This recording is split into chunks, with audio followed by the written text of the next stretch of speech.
नमस्कार। उम्मीद करता हूँ आप सब लोग अच्छे होंगे। मेरा नाम है Krishna Shukla. Life related topics में आपका स्वागत है। सर्वप्रथम आप लोगों को दशहरा की हार्दिक शुभकामनाएं। और जैसा कि आप लोगों को पता है कि आज ही के दिन भगवान राम ने रावण पर विजय प्राप्त किया था। रावण मतलब बुराई होती है और बुराई पर अच्छाई का विजय हुआ, ये उस महात्म्य में आज का दिन है। बहुत सारे लोग अंदर ही अंदर बुराई रूपी रावण से लड़ते रहते हैं। संसार में हर कोई चाहता है कि मेरे पास सब कुछ हो, मेरे पास अच्छी जिंदगी हो, लेकिन उसकी चाहत में अगर वो गलत रास्ते पर निकल जाता है तो उसके अंदर रावण जन्म ले लेता है। तो उसी रावण को पहचानना आपका कर्तव्य है। अगर आप अपने अंदर के रावण को पहचान जाते हो तो आपके अंदर का जो राम है वो बाहर आता है। तो बुराइयां हर इंसान में है, लेकिन उस बुराइयों को आप रियलाइज करो, आप पहचानो, तब जाके आप उस बुराइयों को दूर कर पाओगे। उस टाइम का रावण तो फिर भी ठीक था। उस टाइम का जो रावण था वो अभिमान करता था, क्योंकि उसके पास सब कुछ होने के बाद वो अभिमान करता था। लेकिन आज के रावण के पास कुछ भी नहीं है, फिर भी वो अभिमान कर रहा है। क्योंकि सिक्के जो होते हैं ना वो शोर मचाते हैं, लेकिन नोट हमेशा खामोश रहता है। जिसकी वैल्यू कम होती है वो हमेशा शोर शराबा करता है कि मैं ये हूँ, मैं वो हूँ। लेकिन जिसके अंदर क्वालिटी है वो शोर शराबा नहीं करता, लोगों को बताने नहीं जाता कि मेरे पास ये है, चाहे मैं इतना अच्छा हूँ। ये सब चीज़ें वो कहने की उसको ज़रूरत नहीं होती है। उसकी अच्छाई खुद ब खुद लोगों को पता चल जाती है। अगर अपनी तरक्की आप चाहते हो तो अंदर के रावण को आप पहचानो। वो रावण ही आपका विनाश का कारण बन रहा है, आपके तरक्की में कहीं ना कहीं बाधा डाल रहा है। रावण ने पहले तो वरदान पाने के लिए एक पैर पर खड़े होकर तपस्या किया, भगवान शंकर को खुश किया। फिर भगवान शिव खुश होकर उसको रावण को सोने का लंका भी दे दिए थे।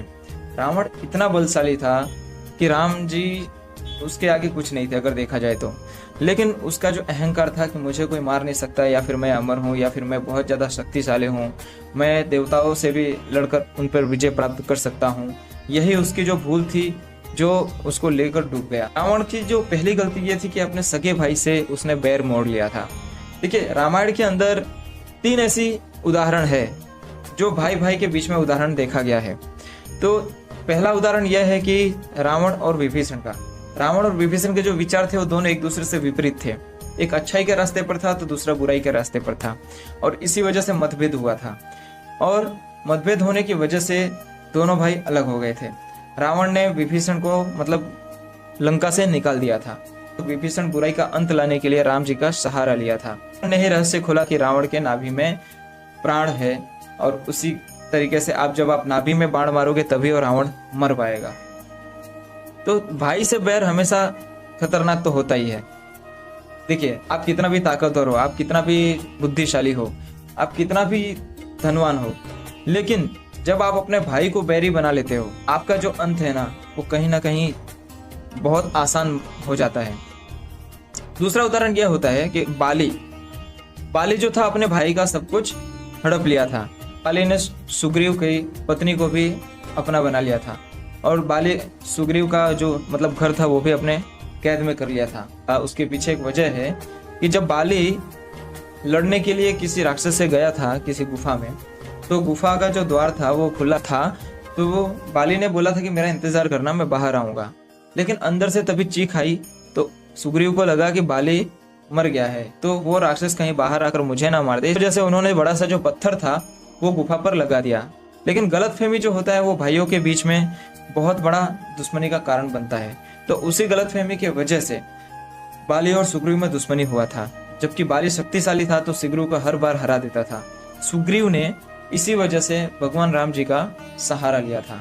तो भगवान राम भी बाली का जो वध है वो छल पूर्वक किए थे। लेकिन बुराई का अगर आप अंत किसी भी तरीके से आप करते हो तो वो जायज माना जाता है। रामायण से हमें ये सीखने को मिलता है। मतलब भगवान राम ने भले ही छल से मारा हो बाली को, लेकिन वो सही किया था उन्होंने।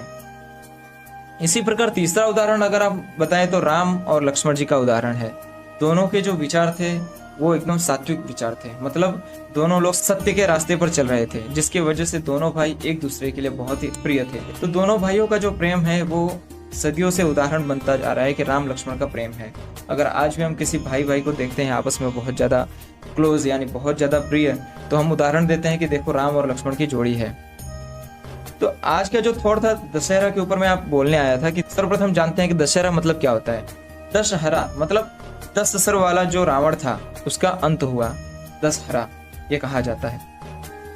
तो 10 सर रावण मतलब हर इंसान के अंदर बहुत सारी बुराइयां होती है, और 10 सर के रूप में उस बुराइयों का रियलाइज करना ही हमारे अंतर मन को शुद्ध करता है। तो आपको रियलाइज करना होगा कि आपके अंदर कितने रावण बसे हैं। एक गाना है, कलयुग बैठा मार कुंडली, जाऊं तो मैं कहाँ जाऊं, अब हर घर में रावण बैठा, इतने राम कहाँ से लाऊं। मतलब यह कि हर घर में एक कोई ना कोई रावण है और उसके पीछे इतने सारे राम कहाँ से हम लाए, क्योंकि कलयुग दिन प्रतिदिन आता जा रहा है, बुराइयां बढ़ती जा रही है, बुराइयों की तादाद बढ़ती जा रही है, उसके पीछे अच्छाइयां कम होती जा रही है। इसके संदर्भ में एक और चीज मैं आपको कहना चाहूंगा कि आजकल क्या होता है कि रावण का साथ देने वाले बहुत ज्यादा हो चुके हैं, क्योंकि बुराई का साथ देने वाले की तादाद बहुत ज्यादा है, लेकिन सत्य के पीछे कुछ ही लोग होते हैं। इसलिए कहा गया है कि सत्य परेशान हो सकता है लेकिन पराजित नहीं हो सकता है। सत्य अकेला खड़ा होगा, लेकिन जो बुराई होगी उसके पीछे पूरी तादाद होगी। ये आज के कलयुग की सत्य है। अगर आप सत्य के रास्ते पर हैं तो आपको बिल्कुल भी परेशान होने की जरूरत नहीं है। मन में एक विश्वास रखिए और अपना जो कर्म है वो करते रहिए, ईश्वर पर भरोसा रखकर, क्योंकि एक न एक दिन आपको सफलता जरूर मिलेगी। श्री राम जी के जीवन से हमें बहुत कुछ सीखने को मिलता है। उन्होंने जिंदगी भर मर्यादा बना के रखा, अपनी शक्तियों का दुरुपयोग नहीं किया, और ऐसा नहीं था कि उनको अभिमान था कि मेरे पास ये शक्ति आ गई है या फिर मैं ये कर सकता हूँ, ऐसा कुछ भी नहीं था। बिल्कुल सादे जीवन वो जीते थे। सर्वप्रथम उनके जीवन चरित्र से हमें जानने को मिलता है कि वो एक आज्ञाकारी पुत्र थे, यानी कि पिताजी के एक बार कहने पर वो 14 साल के लिए वनवास जाने के लिए तैयार हो गए। जबकि अगर आजकल लड़कों को बोला जाए 14 साल के लिए तुम घर छोड़ दो, तो वो पिता को मार देगा, मतलब अपने ही पिता का मर्डर कर देगा, लेकिन वो पूरे घर पर कब्जा करेगा। अपनी आजकल देखा गया है कि प्रॉपर्टी पाने के लिए, यानी कि धन दौलत संपत्ति पाने के लिए अपने माँ बाप को भी लोग मार देते हैं। लेकिन वहीं पर एक श्री राम जी थे जो कि पिताजी के एक बार कहने पर उन्होंने घर राजपाट सब कुछ त्याग करके 14 साल के लिए वनवास चले गए। तो ये भी अपने आप में एक महानता है। आजकल के जनरेशन है वो इस चीज को कभी समझ नहीं पाएगी।